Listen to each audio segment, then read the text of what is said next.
the first Easter and shows a picture of Jesus with the cross. It was the time of the Passover. Jesus knew that he was coming to the end of his week on this world. He told his disciples, Peter and John, to go into Jerusalem where they could meet a man carrying a pitcher of water. When they found him, they asked if Jesus and his disciples could celebrate the Passover in his upstairs guest room. Turn. While they were eating the Passover supper in the upper room, Jesus said, "One of you is going to betray me to my enemies, the high priests and the Roman governor of the city." Each disciple asked, "Is it me?" Jesus said, "It will be the one who dipped his hand into the dish with me."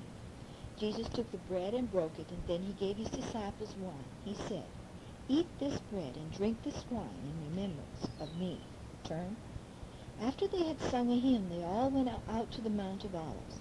Jesus told the disciples, "Tonight you will all be in trouble because of me." Peter said, "Everyone else may be in trouble, but I'll always stand by you." But Jesus said, "Before the cock crows tomorrow morning, you will 3 times deny me that you know me." Turn. Jesus left his disciples in the Garden of Gethsemane and went up the mountain to pray. He was very sorrowful. 3 times he came back to see his disciples, but each time they were asleep. Jesus said, "Couldn't you watch with me for 1 hour?" But he knew that they were very tired. Then he said, "It is time we left here. The crowds and the disciple who's going to betray me are coming." Turn. It was Judas Iscariot who gave Jesus away to the high priests and the elders. They paid him 30 pieces of silver to tell them where Jesus was, and Judas said to them, "The man I shall greet with a kiss is the man you want." When Judas saw Jesus, he said, "Hail, Master," and kissed him. At once the people caught hold of Jesus and took him as a prisoner. Turn. When Peter saw this, he was angry, and he drew his sword and he cut off one man's ear. But Jesus said, "Put up your sword, I don't need it. My Father in heaven could send 12 legions of angels if I wanted to be kept safe." Then he healed the man's ear. Turn.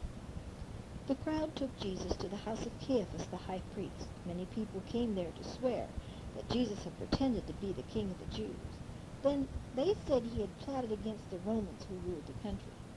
While this was going on, Peter was outside. A girl came up to him and said, "You're a friend of that Jesus." Peter said, "No, I don't know him." Then 2 more people said, "You were with Jesus of Nazareth." Peter also told them that he didn't know Jesus, and then suddenly the cock crowed. Peter remembered what Jesus had told him. He went outside and wept bitterly. Turn. In the morning, the high priests and the elders took Jesus to Pontius Pilate, the Roman governor, to have him condemned to death. When Judas saw this, he tried to give back the 30 pieces of silver to the high priest, but they would not take them. Judas felt very bad because he knew that Jesus had done nothing wrong.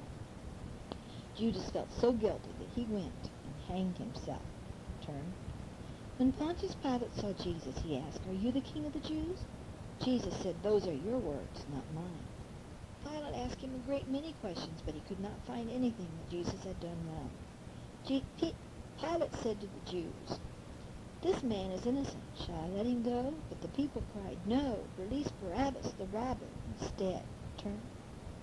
While Pilate was wondering what to do, his wife sent him a message. She said, "Don't let this good man be killed.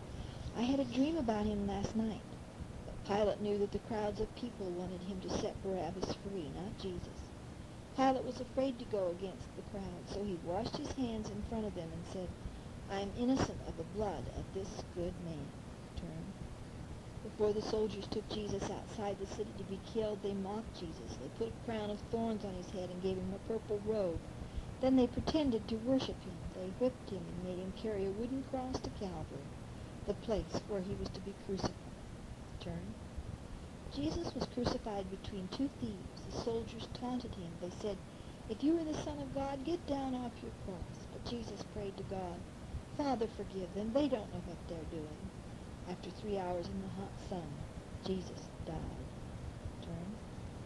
A man called Joseph of Arimathea came to put Jesus' body in a tomb, and he wrapped Jesus' body in linen and spices and rolled an enormous stone in front of the tomb to keep the body safe. Early the next morning, Mary Magdalene went to the tomb and found it empty. The stone had been rolled away. Turn. Mary saw a figure in a long white robe sitting in the tomb, and the figure asked her, "Why do you cry?" Mary said, "Because they've taken away the body." Mary went out into the garden and saw someone whom she thought must be a gardener, and she asked him, "Please, do you know what happened to Jesus' body?" Then he said, "Mary." She looked and saw that it was Jesus. He had come back from the dead. She said, "Master," and was filled with joy. And that's the end of our Bible stories. Weren't they fun?